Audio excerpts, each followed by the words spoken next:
Good morning, beloveds. All right. Okay.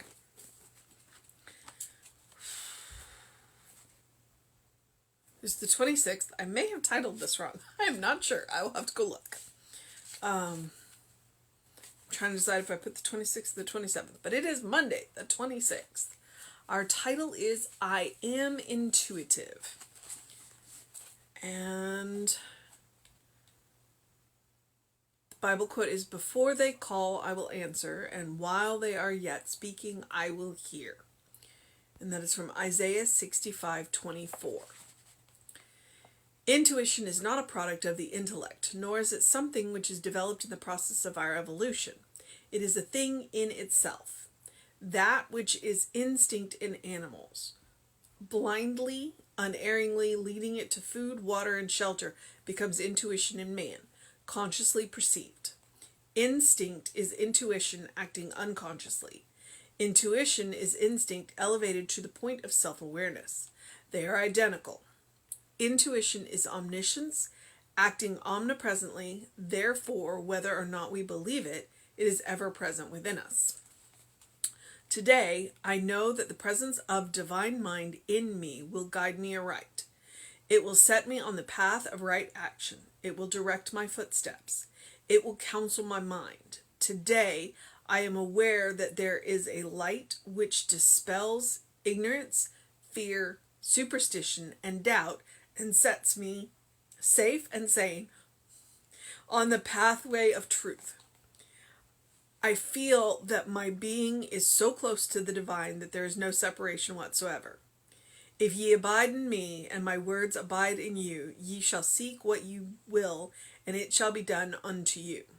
Knowing that I abide in the Spirit of truth, and that the Spirit of truth abides in me, today I open my whole consciousness to divine guidance.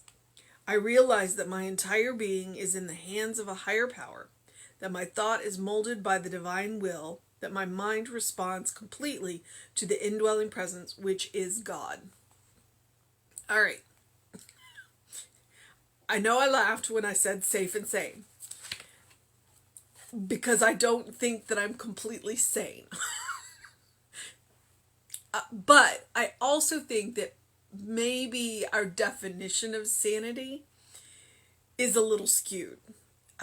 If you go back and read any of the mystics, any of them, or any of the prophets, or pretty much anybody that has written anything that is considered sacred literature, they're considered crazy. Because they are beyond the norm. So depending on your definition of sane, you may not be, and that's okay. That's okay. I met a shaman years and years ago, and one of the things that he said is that you have to lose your mind to come to your senses. And I think that may be kind of along the lines of intuition, because he starts out by telling us it's not intellect. But I think that there's a piece of our intellect that, well, okay, our intellect can play into our intuition, but it can also get in the way of our intuition, because we can overthink things. We can have that gut reaction and then overthink it and not do it, and then in the end the gut reaction was right. But then there's also this amazing thing that the brain can do, where it can take all those little pieces of knowledge that we have and sort through them so rapidly that we are unaware of the process. Like when people, growing up in school, we always had to show our work. In intuition, you can't show your work.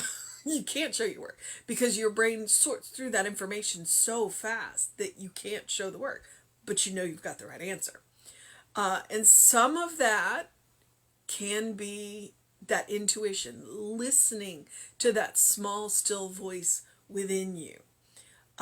It is a thing in and of itself, but we can go a long way to supporting it by doing our work. Reverend Jesse's always talking about doing our work. The spiritual practices that we have that allow us to listen to and talk to spirit or God or Atman or the quantum field or the divine mind, whatever word you want to use. So, yeah, I mean, sometimes we do have to lose our mind to come to our senses. And intuition is definitely one of our senses. And I like the quote from Isaiah, before they call, I will answer, and while they are yet speaking, I will hear, from Isaiah 65:24, because you will hear a lot of science of mind practitioners, including ministers, but practitioners, when they close treatments out, they say, and I know it is done even as I'm speaking these words, which I guess I never realized came directly from a Bible quote. Ernest was a pretty fantastic Bible scholar. The only problem we have is he didn't cite his sources. So it's like, we know that's a Bible quote, we just don't know where it's from in the Bible. Although we have the internet now, so we can source him. We can source him pretty fast, probably. So intuition is not a product of the intellect, because like I said, our intellect can get in the way of it. Nor is it something which is developed in the process of our evolution. I'm just going to let that one lie. Because I think he makes an argument for it being a process of our evolution when he talks about instinct. But, all right, Ernest, I'm an anthropologist with my undergraduate degree is in archaeology. So it's like, all right, Ernest, you just argued that it was. It is a thing in itself. That which is instinct in animal, blindly, unerringly leading it to food, water, and shelter, becomes intuition in man, consciously perceived. It means we have to listen. We have to listen. Ernest is all about consciousness, and consciousness includes listening. Instinct is intuition acting unconsciously. Intuition is instinct elevated to the point of self-awareness. Consciousness. We are aware. We are listening. We are paying attention to the world around us, but also to the world within us. They are identical. Intuition is omniscience acting omnipresently. Therefore, whether we believe it or not, it is present within us. So he's making the argument that omniscience and omnipresence are they're part of our skill set. We don't use them all the time because that would literally drive us crazy. But it means that in those moments of need, we have access to it if we are willing. Today, I know that the presence of the divine mind in me will guide me aright. It will set me on the path of right action. It will direct my footsteps. It will counsel my mind. Now, it will do all of this if I ask, if I am willing. And I don't have to go begging and pleading for this. All I have to do is be open to it happening, and it will happen, because the law and the divine mind are always ready and willing to do this. All it awaits is our yes. Yes, I want this. Yes, I will take this. Yes. But it has to come from us. That's the free will. The divine mind isn't going to move us around because this is better for us. We have to be willing to accept that. Today, I am aware that there is a light which dispels ignorance, fear, and superstition, and doubt, and sets me free, safe and sane, on the pathway of truth. Okay, safe and sane. But if it dispels ignorance, fear, superstition, and doubt, then by that definition, I'm sane. I feel that my being is so close to the divine that there is no separation whatsoever. And that really is one of the things that we are working on in Science of Mind. Separation is an illusion. There is no separation between us and the divine. There isn't. We are literally made from divine stuff. Everything around us is made from divine stuff. Therefore, separation is an illusion. So that is what we work on. That is what our spiritual practice is about, is to minimize that feeling of separation. Was it yesterday? No. On the 24th, I have companionship. When you are alone, you're never truly alone because you always have the divine with you. That was the argument of that one. All right. So, open quotes. If ye abide in me and my words abide in you, ye shall ask what ye will and it shall be done unto you. Close quotes. As you believe. Which gives you a pause where you're like, okay, well, then what do I believe? Knowing that I abide in the spirit of truth and that spirit of truth abides in me today, it abides in me, comma, today I open my whole consciousness to divine guidance. I realize that my entire being is in the hands of a higher power, that my thought is molded by a divine will, that my mind responds completely to the indwelling presence, which is God. Now, if the phrase, I realize that my entire being is in the hands of a higher power, is terrifying to you, then I would ask you to go and examine what you think God is. What do you think God is? Because frequently we come up and we are taught certain things about God.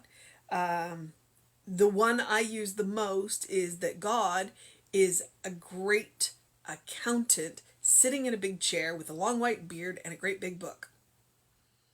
Which frankly is terrifying. I don't want to go in front of a great big white-haired man with a book that will judge me. That's not what I want. I cannot believe in that kind of God, even though that's what I was taught as a child. Fortunately, I had access to world mythology, and I got to see all these other different ideas of God, and I went, okay. At which point I went, everybody has a piece of the truth, nobody has the whole truth. And so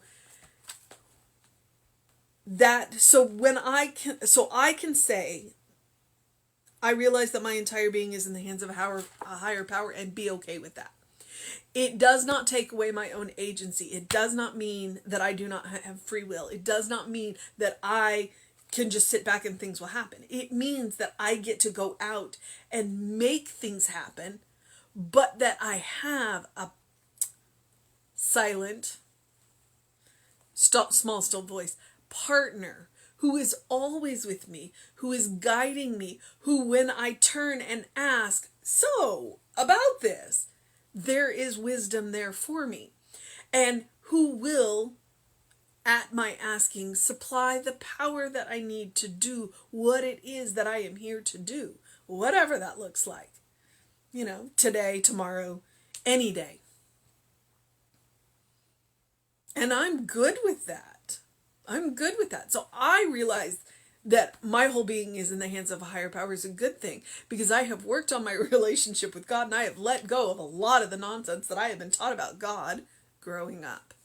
So if you haven't had that opportunity, please take that opportunity now. That is one of the things about Science of Mind. Science of Mind says, use the words that make sense to you. Use the words that bring you comfort. If God is a word that does not bring you comfort, then substitute another one, because they all mean the same thing in the long run. And by definition of the culture and religion and society and politics, what have you, I am not sane. But by definition of spiritual practice, I'm very sane. And I'm good with that. Go look at the mystics. The mystics were crazy. But they were crazy in a good way. And that's what I want. I want crazy in a good way. I don't want to be sane by the definitions of the culture.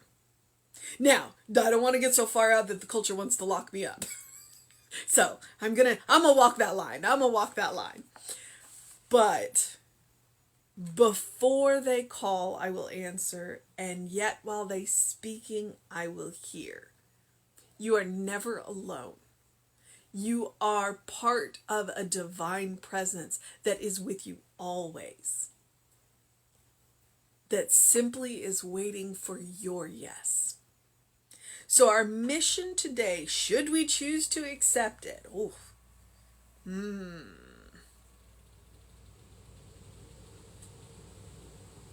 I don't know. It looks like the mission today, should we choose to accept it, is to know the presence of the divine mind within us. Now he says a whole bunch after that, but to know the presence, to feel the presence. What is it that you need to do to feel that divine presence? Do you need to read sacred literature? Do you need to go and watch any of the amazing speakers? If anything, over the last year and a half, you have more access to more amazing speakers than ever before. At this point, all of us have YouTube channels. We got Reverend Jesse on the YouTube channel, the Creative Life Spiritual Center YouTube channel. All of his Sundays for the last 2 years are up there, and I got a few of the Wednesdays too. All of them, they have Facebook pages, they have Instagram, so you have access to all these amazing speakers. Do you need to listen to music? Do you need to go for a walk in nature? Do you need to go stand with your ankles in the ocean? What is it that you need to feel that presence? Climb a mountain. That's mine. I like climbing mountains. Go do that. Go feel the presence. Because once you feel that presence, once you know what that feels like, then you can hold it. And then when that intuition kicks in, you'll know it for what it is. And you won't have to overthink it. You'll be able to just do. All right, beloveds. That is my wisdom for today. 365 days of richer living. I'm going to move into the process of my day, but I am going to encourage you, as I always do something loving for yourself, do something kind for yourself, do something compassionate for yourself. Whatever that looks like. Absolutely whatever that looks like to you. Be it a big thing, be it a small thing. If you need a day of rest, take that. If you need a day of go do, then, But I want you to practice that loving, kind compassion on yourself, because you deserve your own loving, kind compassion. You deserve it. And the more you practice upon yourself, the more you will have to share with others. That's how we create a world that works for everyone. So whatever it is that you get up to today, please do that. It is July. It is hot. Please drink plenty of water. I went and got my face full of sun this morning. I had a nice long walk. There were a lot of us out walking today. I got to see the basset hounds again. Oh, that one basset hound has a voice and objects to me every time he sees me. It's just like, all right, I get it. You announce my presence to the entire neighborhood. It's great. So I got my face full of sun. Do what you need to do. Engage your mind and your body, and engage your intuition. Trust it. It comes from a divine source. It comes from a divine source. All right, beloveds, and while all of that is going on, I do encourage you, open the windows of your soul. Allow the breath of heaven to remind you, you do live in heaven now. That is our state of grace. We are beloved children of God, in whom God is well pleased, always and forever. Always. So do what you need to do to make it a good day, a great day, a fantastic day, an amazing day, a wonderful day. And if that's too much pressure, then just have a day. It's okay. You are loved. All right. I know Reverend David will be on around 5 p.m. Oh, there is a book study tonight. I have no idea. I cannot ever remember what book they're doing. But you can join that book study at any time. If you're interested in that, email info@creativelife.org. They start at 6 p.m. our time, because they're in the Eastern time zone. And it's run by a wonderful practitioner, John Rennie. So please, if you're interested in that, and it's Monday, email. And then Reverend Dave will be on Facebook Live around 5 p.m. I'll be back with you at 9 a.m. And I promise I will get I'm a week behind on my YouTube channel. So all of these talks are archived on the Running Rev Ryan YouTube channel. I will work on that tonight. All right, beloveds, do what you need to do to make it the best day that you can have. Know that you're loved.